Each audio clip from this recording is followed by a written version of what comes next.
إن الله يأمركم أن تؤدوا الأمانات إلى أهلها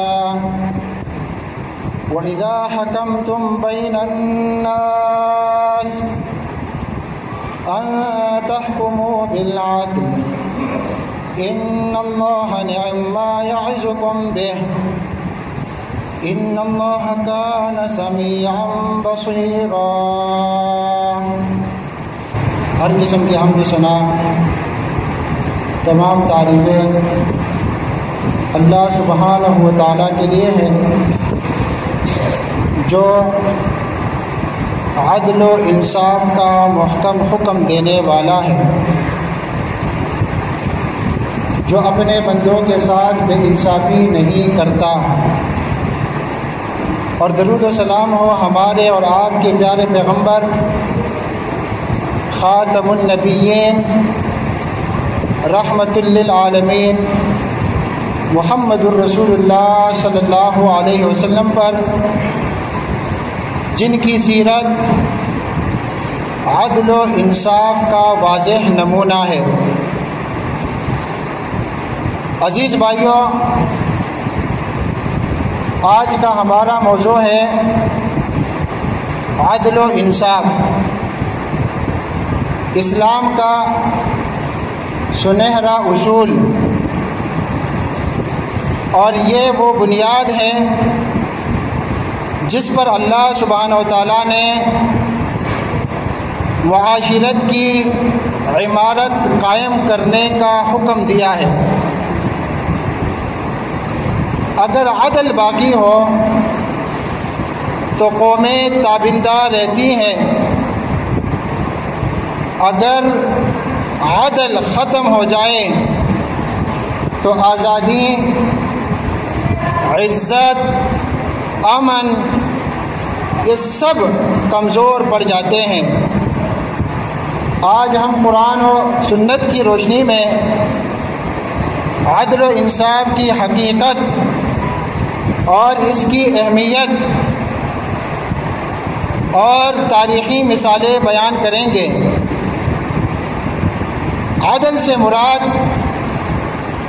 جسٹس سے مراد حق کو اس کے حقدار کو پہنچانا ہے، حدود شریعت کے مطابق فیصلہ کرنا ہے، حق و باطل میں فرق کرنا ہے، اور ہر ایک کو اس کے حق کے مطابق حق دینا ہے۔ یہ ہوتا ہے عدل و انصاف۔ پیارے بھائیوں، انصاف و مساوات میں، عدل اور بدلہ لینے میں کس چیز کی ضرورت ہوتی ہے؟ بڑی احتیاط کی ضرورت ہوتی ہے، کیونکہ اس میں رحم و مروت کا پہلو بھی شامل ہونا چاہیے۔ ٹھیک ہے، یعنی حالات کے مطابق نرمی یا سختی میں توازن رکھنا، تاکہ کسی پر بھی کسی قسم کا کوئی ظلم نہ ہو۔ قرآن کریم میں اللہ تعالیٰ فرماتا ہے، ان اللہ یأمرکم ان تؤدوا الامانات الی اہلہا، اللہ تمہیں حکم دیتا ہے کہ امانتیں ان کے اہل کے سپرد کرو۔ اور یہ امانت میرے بھائیوں صرف پیسے یا چیزیں رکھنے تک محدود نہیں کہ آپ کے پاس کسی نے پیسے رکھے ہیں، اس کی امانت ہیں، آپ لٹا دیں، یا کوئی چیز رکھی ہے وہ لٹا دے، صرف اس تک محدود نہیں ہے، بلکہ اس کا دائرہ بہت وسیع ہے۔ پیارے بھائیوں، اسلام میں ہر ذمہ داری، اسلام میں ہر منصب، اسلام میں ہر عہدہ ایک امانت ہے، امانت۔ اگر کسی کے پاس اختیارات ہیں، کسی کو فیصلہ کرنے کا حق دیا گیا ہے، یا کوئی عوامی منصب پر فائز ہے تو یہ اس کے پاس کیا ہے؟ امانت ہے، اور وہ اس کا صحیح استعمال کرنے کا پابند ہے۔ اسلام کا سیاسی نظام میرے بھائیوں بڑا واضح ہے، اس میں مناصب ہوتے ہیں، ذمہ داریاں بھی ہوتی ہیں، اختیارات بھی، لہٰذا ان مناصب کے انتخاب میں آپ کی رائے کی حیثیت امانت کی ہے۔ آپ اپنی رائے دیکھ بھال کر دے۔ اگر آپ نے ذات، برادری، رشتہ داری وغیرہ کی بنا پر یا مفادات کے لالچ میں یا کسی کی دھونس دھمکی کی وجہ سے کسی کے حق میں رائے دی تو یہ صریح خیانت ہے۔ پیارے بھائیوں، اسلام میں حق کے رائے دہی ایک امانت ہے، اور اس امانت کا استعمال صحیح ہونا چاہیے، اور عام معنی میں بھی امانت کی حفاظت بہت زیادہ ضروری ہے، اور جو بھی امانت کسی نے رکھوائی ہے اسے واپس لوٹانا آپ کی شرعی ذمہ داری ہے۔ لیکن یہاں یہ بات اجتماعی زندگی کے اہم اصولوں کی حیثیت سے آ رہی ہے، اور دوسری بات یہ ہے کہ جب لوگوں کے درمیان فیصلہ کرو تو کس طرح فیصلہ کرو؟ عدل کے ساتھ فیصلہ کرو۔ کس چیز کے ساتھ؟ عدل کے ساتھ۔ گویا پہلی ہدایت اسلامی سیاسی نظام سے متعلق ہے کہ امیر المؤمنین یا سربراہ ریاست کا انتخاب اہلیت کی بنیاد پر ہوگا۔ اس آیت کی تشریح میں مفسرین نے جو لکھا ہے وہ آپ کو سنا رہا ہوں۔ پھر اللہ سبحانہ وتعالیٰ نے اسی آیت میں آگے فرمایا وَإِذَا حَكَمْتُمْ بَيْنَ النَّاسِ أَن تَحْكُمُوا بِالْعَدْلِ، جب لوگوں کے درمیان فیصلہ کرو تو عدل و انصاف کے ساتھ فیصلہ کرو۔ یہ حکم عدلیہ جوڈیشری اور قضاء کے نظام کے لیے، یعنی عدالتیں، پنچایتیں اور جرگے یا کوئی بھی فیصلہ کرنے والا ادارہ سب کے سب عدل کی بنیاد پر فیصلے کریں۔ انصاف کرتے وقت کسی کی دولت، طاقت، ذات یا اثر و رسوخ کو نہیں دیکھا جائے گا، بلکہ ہر ایک کو برابر کا حق دیا جائے گا۔ یہ اسلام کے واضح احکامات ہیں، کتنا بہترین نظام ہے، لیکن آج لوگ کہہ رہے ہیں کہ بھائی اسلام کو صرف مسجد تک محدود رکھو اور صرف عبادات تک، اور اس کا نظام کے ساتھ کوئی تعلق نہیں ہونا چاہیے۔ نہیں، اس طرح نہیں ہے میرے بھائی۔ یہ دونوں ہدایات مل کر اسلامی ریاست کی بنیاد رکھتی ہیں۔ نمبر 1، اسلامی سیاسی نظام میں امانت، مناصب اور قیادت صرف اہل لوگوں کو دی جائے۔ نمبر 2، اسلامی عدالتی نظام میں فیصلہ ہمیشہ عدل و انصاف کے تقاضوں کے مطابق کرے۔ پھر اللہ سبحانہ وتعالیٰ نے فرمایا ان اللہ نعم ما یعظکم بہ، یقیناً یہ بہت ہی اچھی نصیحتیں جو اللہ تمہیں کر رہا ہے۔ اور آخر میں یاد دہانی کرائی کہ ان اللہ کان سمیعا بصیرا، یقیناً اللہ سننے والا اور دیکھنے والا ہے۔ اس کا مطلب یہ ہے کہ تمہارا ہر فیصلہ، ہر قسم کی بات جو تم کہتے ہو یا سوچتے ہو وہ اللہ سبحانہ وتعالیٰ سنتا ہے، اور تمہارے سب اعمال اللہ دیکھ رہا ہے۔ جو بھی تم عمل کرتے ہو، چاہے اچھے ہو یا برے، وہ اللہ کے علم میں ہوتا ہے۔ اللہ اسے دیکھ رہا ہوتا ہے تم حق کا ساتھ دیتے ہو یا باطل کا ساتھ دیتے ہو، اسے اللہ دیکھ رہا ہوتا ہے۔ تمہاری ہر رائے، ہر امانت داری یا خیانت سب اللہ کے علم میں ہے۔ پھر اسی طرح سورۃ النحل کی آیت نمبر 90 میں ارشاد فرمایا، کیا ارشاد فرمایا؟ ذرا غور سے سنیے۔ فرمایا ان اللہ یأمر بالعدل والاحسان وَإِيتَاءِ ذِي الْقُرْبَى وَيَنْهَى عَنِ الْفَحْشَاءِ وَالْمُنكَرِ وَالْبَغْيِ يَعِظُكُمْ لَعَلَّكُمْ تَذَكَّرُونَ۔ میرے محترم بھائیوں، یہ آیت قرآن مجید کی سب سے جامع ترین آیات میں سے۔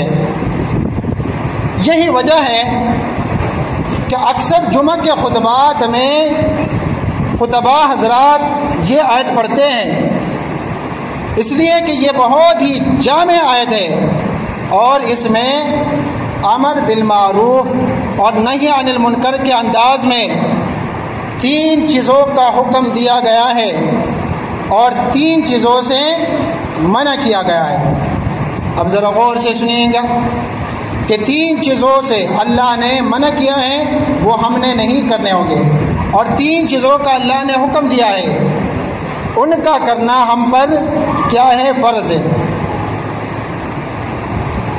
اب جن چیزوں کا اللہ نے حکم دیا ہے ان کے کرنے کے لیے تیار ہے، ارادہ ہے کہ وہ کام ہم اپنی زندگی میں لائیں گے حسب توفیق، جہاں تک اللہ رب العالمین کی توفیق ہو، جہاں تک ہم سے ہو سکے یہ 3 چیزوں پر ہم عمل کریں گے۔ تو سنیے، پہلا حکم کیا ہے؟ پہلا حکم عدل کا ہے۔ ان اللہ یأمر بالعدل، یقیناً اللہ تمہیں حکم دیتا ہے عدل کا۔ عدل یہ ہے کہ جس کا جو حق ہے اسے وہ پورا پورا دیا جائے، کسی کے حق میں کمی یا زیادتی نہ کی جائے۔ یہ ایک ایسی بنیادی چیز ہے کہ اس سے معاشرہ ظلم سے پاک رہے گا۔ لیکن عدل صرف کمزوروں کے لیے نہیں ہے، ہمارے ہاں تو صرف کمزوروں کے لیے ہوتا ہے، طاقتوروں پر بھی نافذ ہوتا ہے۔ حدیث میں ہے، رسول اللہ صلی اللہ علیہ وسلم نے فرمایا ہے کہ تم سے پہلی قومیں اس لیے ہلاک ہوئیں کہ جب کوئی طاقتور جرم کرتا، کوئی مالدار انسان ظلم کرتا تو اسے چھوڑ دیا جاتا، اور جب کمزور جرم کرتا تو اسے سزا دی جاتی۔ یہ صحیح بخاری میں حدیث ہے۔ پیارے بھائیوں، اسلامی عدل کا یہی خاصہ ہے کہ اس میں کوئی امیر، غریب، حکمران یا عام آدمی کی تخصیص نہیں ہے، سب کیا ہیں؟ برابر ہے۔ پہلا حکم عدل کا ہے، انصاف کا، برابری کا۔ اور پھر دوسرا حکم کیا ہے؟ فرمایا والاحسان، اور احسان کا، یعنی اللہ سبحانہ و تعالیٰ تمہیں احسان کا بھی حکم دیتا ہے، یعنی جس طرح عدل کا حکم دیتا ہے اسی طرح احسان کرنے کا بھی اللہ تعالیٰ تمہیں حکم دیتا ہے۔ احسان ایک ہے عدل اور ایک ہے احسان۔ احسان عدل سے ایک درجہ بلند ہے۔ عدل یہ ہے کہ حق پورا پورا دو، لیکن احسان یہ ہے کہ حق سے بڑھ کر دو۔ یہ رویہ انسان کے دلوں کو جوڑتا ہے اور معاشرے کو محبت و ایثار سے بھر دیتا ہے۔ قرآن مجید میں اللہ سبحانہ و تعالیٰ فرماتا ہے ان اللہ یحب المحسنین، یقیناً اللہ سبحانہ و تعالیٰ احسان کرنے والوں کو پسند کرتا ہے۔ جو تم سے احسان کرے تمہارے دلوں میں اس کے لیے محبت جاتی ہے یا نہیں؟ بھائی اس بندے نے مجھ پر فلاں فلاں احسانات کیے ہیں، محبت ہوتی ہے۔ اللہ سبحانہ و تعالیٰ بھی احسان کرنے والوں کو پسند کرتا ہے۔ ان اللہ یحب المحسنین۔ آپ سے اگر غلطی ہوئی، کسی شخص پر آپ نے ظلم کیا اور اس نے بدلہ لینے سے انکار کیا، کہا بھائی میں نے معاف کر دیا، احسان کیا آپ پر احسان کیا، آپ نے اس کو دل سے معاف کر دیا، تو وہ کتنا خوش ہوتا ہے۔ تو اللہ سبحانہ و تعالیٰ فرماتا ہے ان اللہ یحب المحسنین، یقیناً اللہ احسان کرنے والوں کو پسند کرتا ہے۔ یعنی عدل سے معاشرہ قائم ہوتا ہے، لیکن احسان سے، عدل یہ ہے کہ آپ نے بدلہ لیا پورا یا اس کی جو چیز تھی یا جو حق تھا وہ آپ نے اس کو پورا دیا، اور احسان یہ ہے کہ اس سے بڑھ کر دیا۔ تو میرے بھائیوں، عدل سے معاشرہ قائم ہوتا ہے، لیکن احسان سے معاشرہ پروان چڑھتا ہے۔ میرے بھائیوں، اسلام میں صرف عدل پر نہیں چھوڑا گیا، اسلام ہمیں صرف عدل پر نہیں چھوڑتا بلکہ ہمیں احسان کا بھی حکم دیتا ہے۔ احسان کی میں نے وضاحت کر دی کہ احسان یہ ہے کہ حق سے بڑھ کر دو، دوسروں کو خوش کرو، لوگوں کے دل جیتو۔ اللہ محسنین سے محبت کرتا ہے۔ اب پہلا حکم تو عدل کو ہوا، اور دوسرا حکم عدل کے بعد احسان کا۔ تو ہم اپنی زندگی میں عدل بھی لائیں گے اور احسان کا رویہ بھی اپنائیں گے، ٹھیک ہے؟ اب جو تیسرا حکم ہے، وہ تیسرا حکم کیا ہے؟ وہ ہے قرابت داروں کے حقوق کا۔ فرمایا وَإِيتَاءِ ذِي الْقُرْبَىٰ، اور قرابت داروں کو ان کے حقوق بھی دیا کرو۔ یعنی اس کا بھی اللہ تعالیٰ تمہیں حکم دیتا ہے، خاندان اور رشتہ داروں کے ساتھ صلہ رحمی کرنا، ان کے ساتھ حسن سلوک کرنا، اور مالی مدد میں انہیں ترجیح دینا۔ یہ حکم اس لیے کہ معاشرے کی سب سے پہلی اکائی کیا ہے؟ معاشرے کی سب سے پہلی اکائی کیا ہے؟ خاندان ہے۔ اگر خاندان مضبوط اور جڑا رہے گا تو پورا معاشرہ مضبوط ہوگا۔ پیارے بھائیوں، صحیح بخاری میں حدیث ہے، نبی صلی اللہ علیہ وسلم نے فرمایا ہے جو چاہتا ہے کہ اس کا رزق کشادہ ہو، ہم چاہتے ہیں یا نہیں؟ فرمایا کہ جو چاہتا ہے کہ اس کا رزق کشادہ ہو اور عمر دراز ہو تو اسے کیا کرنا چاہیے؟ جو چاہتا ہے کہ اس کا رزق کشادہ ہو، عمر دراز ہو، اسے چاہیے کہ رشتہ داروں سے صلہ رحمی کریں۔ صحیح بخاری کی حدیث۔ اور اللہ سبحانہ و تعالیٰ نے ہمیں اس آیت میں، جو آیت مبارکہ میں نے آپ کو سنائی، جس میں عدل کا حکم ہے، احسان کا حکم ہے، رشتہ داروں کے ساتھ حسن سلوک کا حکم، 3 کام کرنے کا حکم، اور بتایا تھا کہ 3 کاموں سے منع۔ تو 3 چیزوں سے جو منع ہے وہ کیا ہے؟ بے حیائی سے منع ہے، منکر کاموں سے منع ہے، اور سرکشی سے منع ہے۔ فرمایا وَيَنْهَا عَنِ الْفَحْشَاءِ وَالْمُنْكَرِ وَالْبَغْيِ، اور وہ روکتا ہے بے حیائی، برائی اور سرکشی سے۔ فحشاء، بے حیائی، یہ ہر اس عمل کو کہتے ہیں جو حیا کے خلاف ہو، جیسے زنا، عریانی یا عام گناہ کے کام۔ پیارے بھائیوں، حیا جو ہے، حیا کہ انسان کے اندر کیا ہو؟ انسان کے اندر حیا ہو، یہ ایمان کا حصہ ہے۔ انسان کے اندر کیا ہو؟ حیا ہو، یہ ایمان کا حصہ ہے۔ اور حیا انسان اور گناہ کے درمیان ایک پردہ ہے، پردہ۔ جب یہ پردہ ہٹ جائے تو انسان گناہوں میں پھر آزاد ہو جاتا ہے۔ اس لیے حیا کا خاص خیال رکھنا ہے اور بے حیائی سے بچنا ہے۔ اور اسی طرح منکر سے منع ہے۔ منکر ہر وہ کام جسے انسانی فطرت برا سمجھے، مثلا جیسے جھوٹ بولنا، چوری، دھوکہ، رشوت وغیرہ، یہ سارے منکر کے زمرے میں آ جاتے ہیں۔ اور بغی سے بھی اللہ نے منع کیا ہے، یعنی سرکشی، حد سے بڑھنا، دوسروں پر ظلم کرنا۔ سرکشی اگر اسلام کے مقابلے میں ہو تو یہ کیا ہے؟ بغاوت ہے اور کفر ہے، اگر انسانوں کے خلاف ہو۔ آپ نے اگر سرکشی کی اسلام کے خلاف تو یہ کفر ہے کہ بھائی میں یہ حکم نہیں مانتا، اسلام کا حکم ہے، قرآن میں اس کا حکم ہے، حدیث میں اس کا ذکر ہے، لیکن کوئی یہ کہے کہ میں نہیں مانتا، سرکشی دکھاتا ہے، ہٹ دلمی دکھاتا ہے، تو یہ عین کفر ہے۔ اگر انسان کے خلاف ہو تو یہ ظلم اور زیادتی ہے۔ دونوں صورتیں انتہائی مذموم ہے، لیکن صد افسوس ہے کہ آج دنیا میں جن 3 چیزوں سے اللہ نے منع کیا ہے وہ تینوں چیزیں دنیا میں پائی جاتی ہیں۔ فحاشی پھیل رہی ہیں، لوگ برائی کو اچائی سمجھنے لگے ہیں، اور طاقتور کمزوروں پر ظلم کر رہا ہے، جبکہ اللہ سبحانہ و تعالیٰ نے ہمیں خبردار کیا ہے کہ ان چیزوں سے بچو۔ پھر فرمایا یعظکم لعلکم تذکرون، اللہ تمہیں نصیحت کرتا ہے تاکہ تم سبق حاصل کرو۔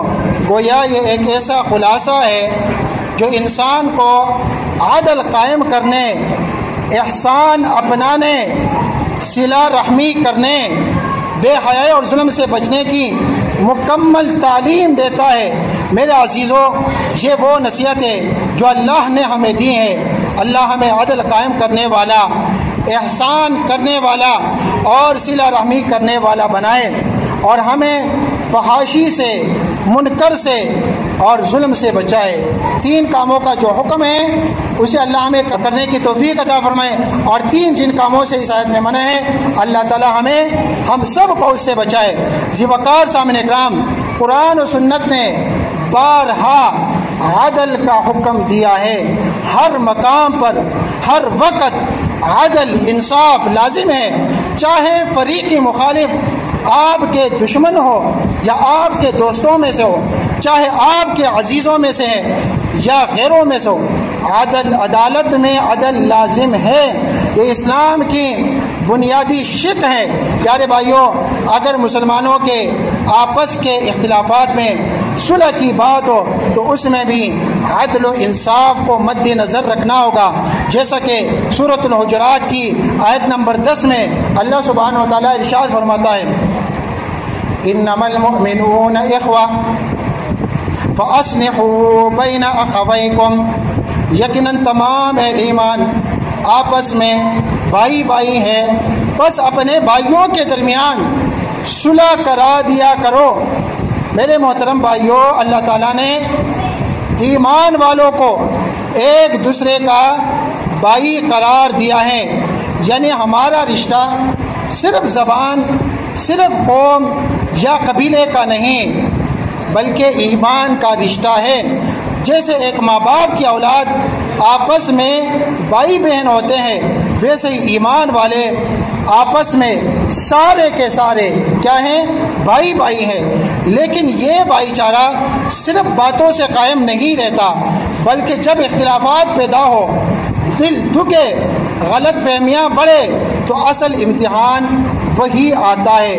اس وقت قرآن ہمیں حکم دیتا ہے فَأَصْلِحُوا بَيْنَ أَخَوَيْكُمْ، یعنی فوراً ان بھائیوں کے درمیان صلح کرا دو، بات کو بڑھنے نہ دو، زخم کو پکنے نہ دو اور عداوت کو جڑ پکڑنے نہ دو۔ لیکن میرے عزیزوں، صلح کرانا بھی ایک بڑی ذمہ داری ہے۔ یہ صرف 2 جملے کہہ دینا نہیں ہے کہ چلو صلح کر لو، بلکہ یہاں عدل و انصاف کی سب سے زیادہ ضرورت ہوتی ہے، جیسا کہ اس سے پہلی آیت میں اللہ سبحانہ و تعالیٰ نے فرمایا ہے سورۃ الحجرات کی آیت نمبر 9 میں فَأَصْلِحُوا بَيْنَهُمَا بِالْعَدْلِ، ان کے درمیان عدل کے ساتھ صلح کرا دیا کرو، وَأَقْسِطُوا، اور انصاف کیا کرو، إِنَّ اللَّهَ يُحِبُّ الْمُقْسِطِينَ، یقیناً اللہ تعالیٰ انصاف کرنے والوں کو پسند کرتے ہیں۔ چونکہ وقت ختم ہو چکا ہے اور یہ موضوع انتہائی طویل ہے، اسی پر اکتفا کرتے ہیں۔ اللہ رب العالمین ہمیں سمجھنے اور عمل کی توفیق عطا فرمائے۔ اللہ رب العالمین ہم سب سے راضی ہو جائے۔ اللہ رب العالمین ہمارے گناہ اور ہمارے جو ہم سے ظلم ہوئے ہوں وہ سب اللہ رب العالمین ہمیں معاف فرمائے۔ اللہ رب العالمین ہمیں جب تک زندہ رکھے، اسلام پر قائم رکھے، اور جب ہماری موت آئے تو ایمان اور اسلام کی ہی حالت میں ہو۔ اللہم ربنا آتنا فی الدنیا حسنہ وفی الآخرۃ حسنہ وقنا عذاب النار، آمین برحمتک یا ارحم الراحمین۔